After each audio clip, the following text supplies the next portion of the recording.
पर पहचान से बड़ा कोई मुद्दा नहीं। हिमंता बिस्वा शर्मा के नेतृत्व में लड़ा गया असम का चुनाव पूरी तरह से घुसपैठ बना मूल निवासी के इर्द गिर्द सिमटा रहा। भाजपा ने बहुत ही आक्रामक तरीके से यह नैरेटिव सेट किया कि अगर आज नहीं जागे तो असम की संस्कृति और भूगोल दोनों बदल जाएंगे। जिस मियां राजनीति को ढाल बनाकर विपक्ष घेराबंदी कर रहा था, उसी को भाजपा ने अपनी सबसे बड़ी ताकत बना ली।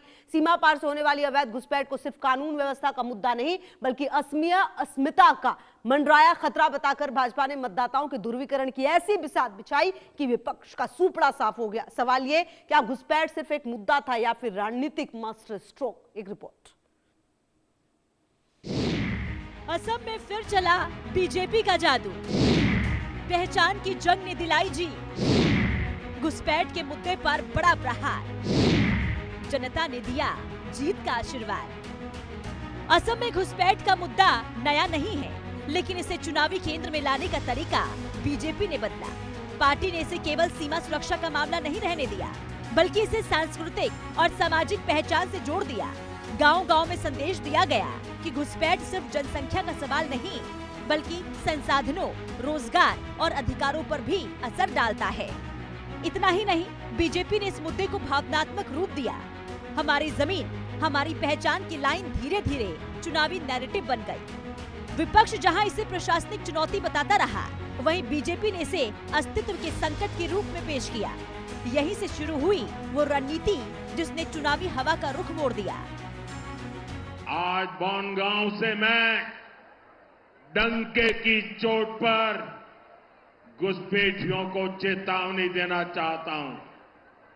जो भी अवैध तरीके से बंगाल में घुस आया है, जो फर्जी डॉक्यूमेंट लेकर यहां रह रहा है, वो 29 अप्रैल से पहले बंगाल और हिंदुस्तान छोड़ दे,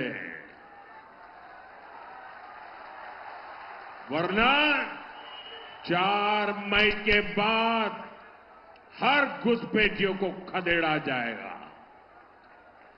टीएमसी किसी भी घुसपैठियों को बचा नहीं पाएगी।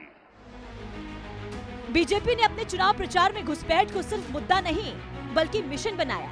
हर रैली, हर भाषण में बीजेपी नेताओं ने घुसपैठ को लेकर सवाल उठाया कि अगर घुसपैठ नहीं रुकी तो असम की पहचान खतरे में पड़ जाएगी। इतना ही नहीं, घुसपैठ के नैरेटिव को मजबूत करने के लिए स्थानीय भाषा और प्रतीकों का इस्तेमाल किया गया।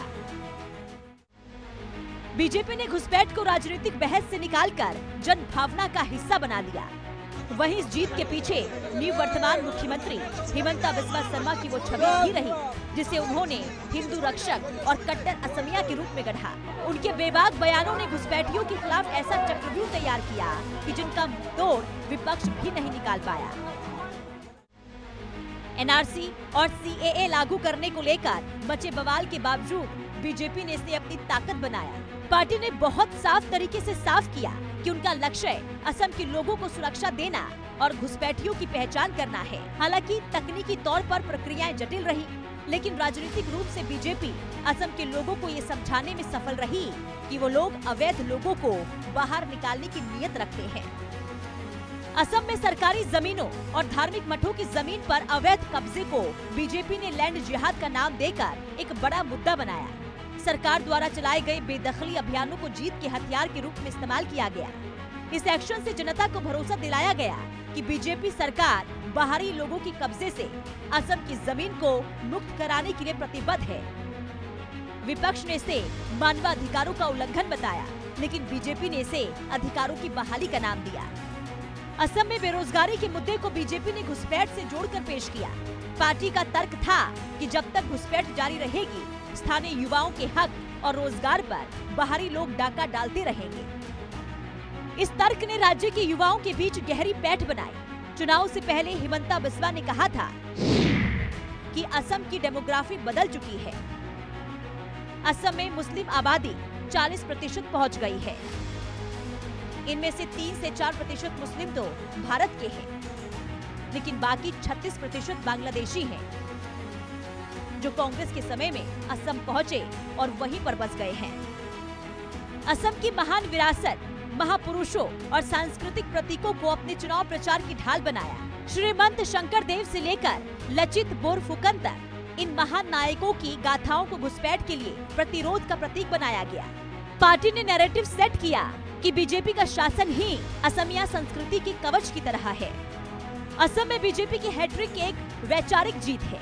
घुसपैठ के मुद्दे को जिस तरह से बीजेपी ने एक चुनावी हथियार से बदलकर अस्तित्व की जंग बना दिया, हिमंता बिस्वा शर्मा के नेतृत्व में बीजेपी ने संदेश दिया है कि आने वाले समय में घुसपैठ के खिलाफ उनकी नीति और भी सख्त होने वाली है।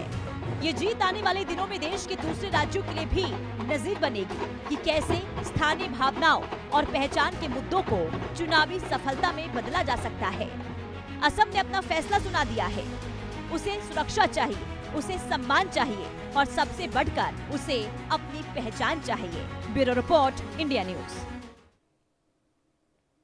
देखिए, असम की राजनीति में इस बार सिर्फ चुनाव नहीं हुआ बल्कि बड़ा बदलाव हुआ है। बात पश्चिम बंगाल विधानसभा चुनाव की, जिसके नतीजों में हुए ऐतिहासिक उलटफेर के पीछे क्या निर्वाचन आयोग का एसआईआर एक बड़ा फैक्टर रहा। कैसे मतदाता सूची से लाखों नामों की सफाई ने ममता बनर्जी के अवैध किले में सेंध लगा दी और बीजेपी गठबंधन को निर्णायक बढ़त दिलाई। एक रिपोर्ट।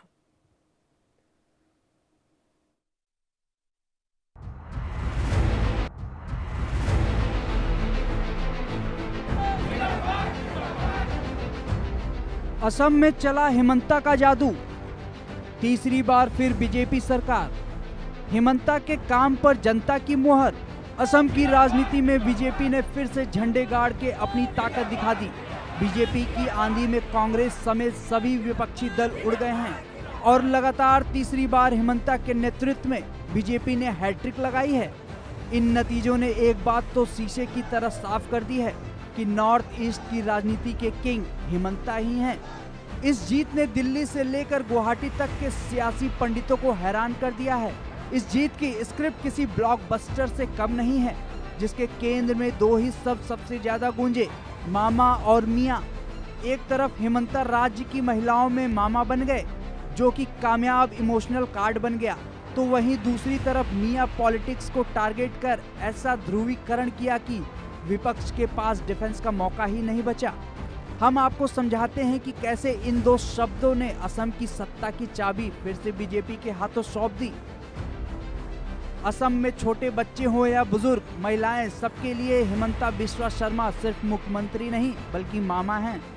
राजनीति में अक्सर खुद को सेवक या प्रधान बताते हैं, लेकिन हिमंता ने पारिवारिक रिश्ता कायम किया। इस मामा ब्रांडिंग के पीछे महिलाओं का एक बहुत बड़ा वोट बैंक छिपा था। यही वजह है कि उन्होंने महिलाओं को खुश कर दिया। इसके साथ ही उनकी अरुणोदय 2.0 और कैश ट्रांसफर स्कीम ने सीधे बहनों और भांजियों के बैंक खातों में पैसा पहुंचाया। जब चुनाव करीब आए तो इन योजनाओं का बजट और दायरा दोनों बढ़ा दिए गए। कांग्रेस महंगाई को मुद्दा बनाती रही, लेकिन ग्रामीण महिलाओं के लिए मामा की ओर से आने वाली ये डायरेक्ट मदद एक बड़ा सहारा बन गई। इस फाइनेंशियल पावर ने हिमंता को घर घर का सदस्य बना दिया और महिलाओं ने मामा के नाम पर